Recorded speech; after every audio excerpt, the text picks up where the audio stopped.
ये सैलाब के हवाले से नाजरीन जो तबाहकारियाँ हैं, यकीनन तमाम जो फोकस है इस वक्त कौमी जो इत्तेहाद है इस तरफ होना चाहिए, क्योंकि तकरीबन हर जमात किसी न किसी सूबे में बरसरे इक़्तिदार है। तो अगर सूबाई नौइयत पे या सूबाई सतह पर देखा जाए तो nobody is in the opposition as such. तो गोया ये कि तमाम जमातों पे ये जो एक ओनस है ये उनके ऊपर आता है कि सैलाब की तबाहकारियों से निपटने के लिए आवाम की कितनी मदद की गई। और सबसे बड़ी बात ये कि जो स्कोर्स ऑफ पीपल नाजरीन, सैकड़ों लोग जो कि इसकी वजह से डिस्प्लेस हुए हैं, अपनी जानों से हाथ धो बैठे हैं, अपनी कीमती अशिया का जिनका नुकसान हुआ है, माल मवेशी का नुकसान हुआ है, उनके अजाले के लिए क्या किया जा रहा है, रिहेबिलिटेशन का अमल। और सबसे अलमनाक जो इसका पहलू है नाजरीन वो ये है कि ये 3 साल में दूसरी मरतबा है जो कि हम इस लेवल की कैटास्ट्रफी से निपट रहे हैं।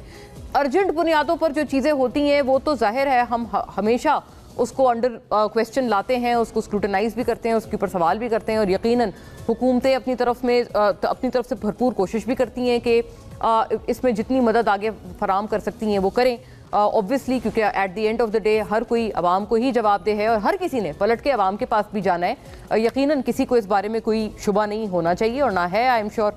लेकिन इसको लॉन्ग टर्म में ख़त्म करने के लिए इस तरह के इस नौइयत के मसाइल से हम जो हर दफ़ा दो चार हो जाते हैं, 3 साल में अब ये दूसरी मरतबा हमारे साथ हो रहा है। 2022 में जब सैलाब आया था बमुश्किल हम उस मरतबा के लोगों को और उस वक्त के सैलाब ज़दगान को रिहेबिलिटेट कर पाए थे कि अब हमें दोबारा उसी लेवल की और गालिबन शायद उससे ज़्यादा के एक लेवल की हमें कैटास्ट्रफी का सैलाब का सामना है।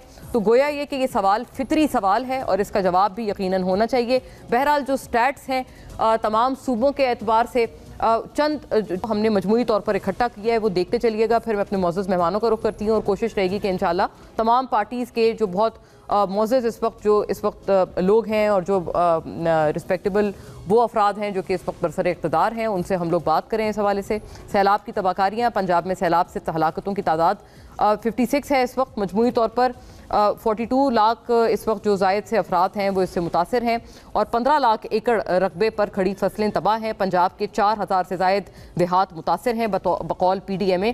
दरियाए चिनाब के 1900, दरियाए रावी के 1400 और दरियाए सतलज के 600 और दरियाए सिंध के 100 से जायद देहात ज़ेरे आब आए हुए हैं PDMA के बकौल। और 22 अगस्त से 7 सितंबर तक 22 लाख से ज़्यादा अफराद को महफूज मकामात पर मुंतकिल किया जा चुका है। PDMA NDMA के आदाद शुमार के मुताबिक 26 जून से 5 सितंबर तक मुल्क भर में बारिशों और सैलाब से अमवात की तादाद तकरीबन 900 यानी 884 टू बी प्रिसाइज हो चुकी है।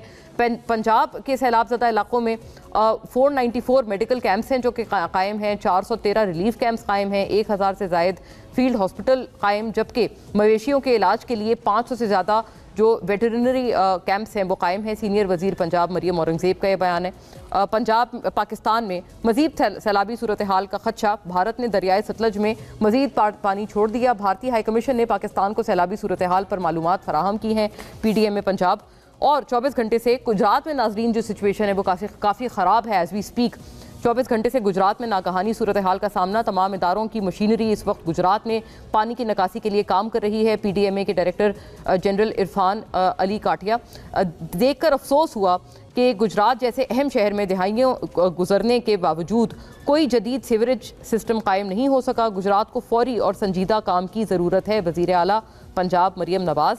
पंजाब से आने वाले सैलाबी रेले सिंध में दाखिल होना शुरू, बैराजों पर पानी की सतह में मुसलसल इजाफा। जाहिर है जब ये पानी का बहाव जा रहा है तो अब सिंध भी जो है वो इस वक्त अंडर वॉर्न्स है। 9 सितंबर को गुड्डू बैराज में पर पानी उरूज पर होगा। 8 लाख क्यूसेक की तैयारी कर रहे हैं। मुतासरा अजला से लोग पहले ही नकल मकानी कर चुके हैं। वज़ीर आला सिंध मुराद अली शाह साहब कहते हैं कि वो ऑलरेडी इस मामले में अपना जो होमवर्क है उनका मुकम्मल है। और मानसून बारिशों का 10वां पंजाब, खैबर पख्तूनख्वा और सिंध में 6 से 9 सितंबर तक मज़ीद जो बारिशों का खदशा है वो उसकी भी फोरकास्ट महकमा मौसमियात ने कर रखी है। इस सिलसिले में भी नाजरीन ये जो है ये एक ऑलरेडी एक फोरकास्ट भी हमारे पास मौजूद है। तो 2 रोज़ तो खैर इसमें गुजर चुके हैं, लेकिन ये कि अब आगे आने वाले दिनों में अब अगर कोई मज़ीद बारिशें हो जाती हैं तो सिचुएशन इससे ज़्यादा ख़राब ना हो, क्या इस चीज़ को इंश्योर किया गया है या नहीं। और जो एक सियासत का नाजरीन इस वक्त जो आलम है उसके ऊपर भी बात करना नागुज़ीर हो गया है, तो उसको भी इंशाल्लाह ज़रूर ज़ेर गुफ्तगू ज़ेर बहस लाएंगे कि डैम्स बने नहीं बने, किसने इसको कंट्रोवर्शियल बनाया, और अगर कोई कंट्रोवर्सी थी, अगर कोई तो इतने साल दिहाइयाँ गुजरने के बावजूद भी literally what have we done about it? क्या ये बहुत सीरियस सवाल, बहुत संजीदा नौयत का सवाल नहीं है? इसको भी इंशाल्लाह ऑन बोर्ड रखेंगे। Over to our guests right away.